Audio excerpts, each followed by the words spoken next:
ეგრეთ წოდებული საბოტაჟის საქმეზე სასამართლო განხილვა კვლავ დაძაბულ ვითარებაში გაგრძელდა. დაცვის მხარე პროცესის დაჩქარებულ რეჟიმსა და უფლებების შეზღუდვაზე საუბრობს, ბრალდების მხარე კი საკუთარ პოზიციას მოწმის ჩვენებით ამყარებს. პროკურორის ინფორმაციით მოწმემ ბრალდებულთა საუბარი ვერ გაიგონა, თუმცა მათი ჟესტიკულაცია პარლამენტში შეჭრისკენ მოწოდება დაღიქვა. ადვოკატ ზვიად კორძაძის შეფასებით კი მეორე ადვოკატის ხდომიდან გაძევება მომავალ სამართლებრივ დავებში მნიშვნელოვანი გარემოება იქნება. აღსანიშნავია, რომ მოსამართლე თამარ მახარობლიძემ ბრალდებულთა ნაწილს სახაზინო ადვოკატები დაუნიშნა. როგორც ზურაბ ჯაფარიძე აცხადებს, დაცვის მხარეს სრულფასოვანი მუშაობისა და კითხვების დასმის შესაძლებლობა აღარ ეძლევა.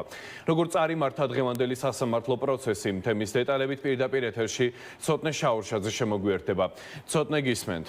შემდეგ რაც დასრულდა თბილისის საქალაქო სასამართლოში ეგრეთ წოდებული საბოტაჟის საქმე, ჩვენ გვქონდა საშუალება გავსაუბრებოდით საქმის პროკურორს, რომელმაც აღნიშნა, რომ მოწმე, რომელიც დღეს დაიკითხა, ის ასახელებს, რომ ნიკა მელიას და ერლენე ხოშტარიას საუბარი მოისმინა, როდესაც ისინი საუბრობდნენ, რომ მოუწოდებდნენ აქციის მონაწილეებს პარლამენტში შეჭრისკენ, რაც შეეხება დანარჩენი ბრალდებულების მიმართ. მან განაცხადა, რომ ვერ გაიგონა კონკრეტულად თუ რაზე საუბრობდნენ აღნიშნული პირები, თუმცა მათი ჟესტიკულაცია იყო მიმანიშნებელი აქციის მონაწილეებისთვის, რომ გადასულიყვნენ გარკვეულ ქმედებებზე, როგორც ის ამბობს, მათი ჟესტიკულაციის შემდეგ აქციის მონაწილეები იწყებდნენ გარკვეული საგნების სროლას და ასევე უფრო მეტი ძალის გაწევას პოლიციელების წინააღმდეგ.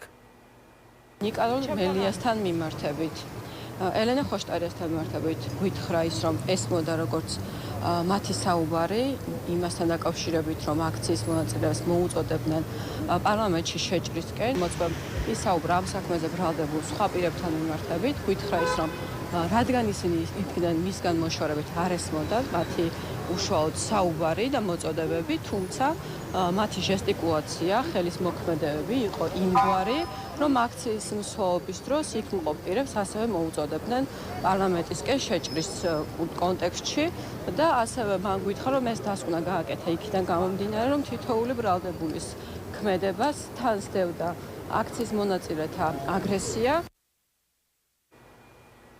ბრალდებულებას დააფიქსირეს პროცესის დასრულების შემდეგ თავიანთი პოზიცია, მათი განცხადებით დაკითხული პოლიციელების ჩვენებები ურთიერთ გამომრიცხავია და შესაბამისად მათ მიერ გაკეთებული და სასამართლოსთვის მიცემულ ჩვენებებში არის გარკვეული დეტალები, რაც იწვევს საკმაოდ დიდ ეჭვებს, რომ ამ ადამიანებს რეალურად დაავალეს, რომ აღნიშნული ჩვენებები მიეცათ, როგორც ისინი ამბობენ. ერთმნიშვნელოვნად აღსანიშნავია, რომ ამ ადამიანებმა ეს ყველაფერი შენიშნეს 2024 წლის 28 ნოემბრიდან 3 დეკემბრის ჩათვლით მათივე განცხადებით, თუმცა აღნიშნულ თემასთან დაკავშირებით პატაკები სამსახურში დაწერეს გარკვეული თვეების შემდეგ და როგორც ისინი ამბობენ, დანაშაულია ან ერთი, რომ ისინი აძლევენ სრულ ჩვენებებს, ან მეორე, რომ პატაკი დაწერეს გვიან და თავდაპირველადვე არ შეატყობინეს თავიანთ სამსახურს, რომ იყო გარკვეული დანაშაულის ნიშნები, ასევე ისინი საუბრობენ იმ უზუსტობებზე, რომელსაც მოწმეები ასახელებენ და მიუთითებენ იმაზე, რომ შეიძლება ამ ადამიანებმა აღნიშნონ თუ როგორი ჟესტიკულაცია ჰქონდათ მათ, მაგრამ არ ასახელებენ თუ კონკრეტულად რომელ ადგილზე იდგნენ, ან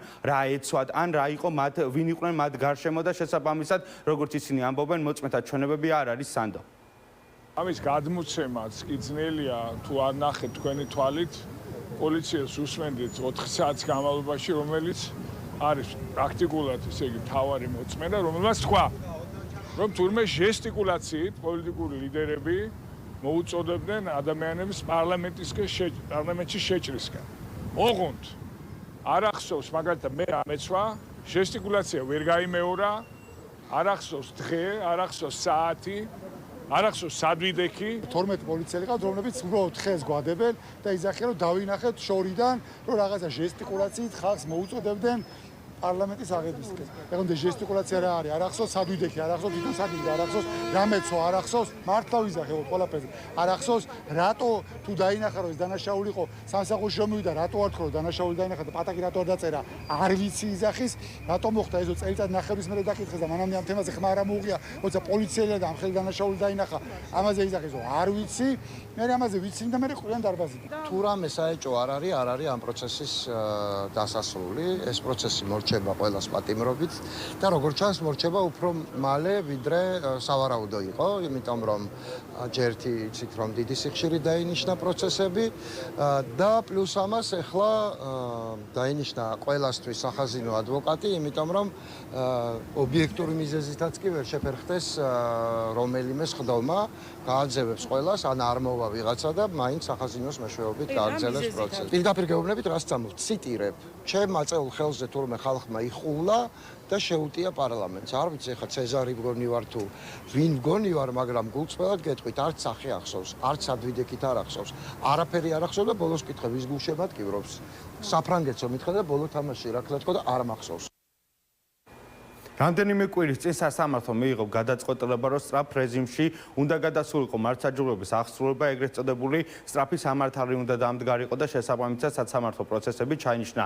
დაახლოებით კვირაში ორჯერ, როგორც ამ თემასთან დაკავშირებით აცხადებენ ბრალდებულები, ეს ყველაფერი არის განპირობებული იმით, რომ რაც შეიძლება მალე მოხდეს მათი დაკავება, რომ ქართულ ოცნებას კიდევ უფრო მეტი სავაჭრო ჰქონდეს, როგორც დასავლელ პარტნიორებთან, ასევე იმ ადამიანებთან, ვისაც საქართველოს ბედიღბარი აჯავრებს.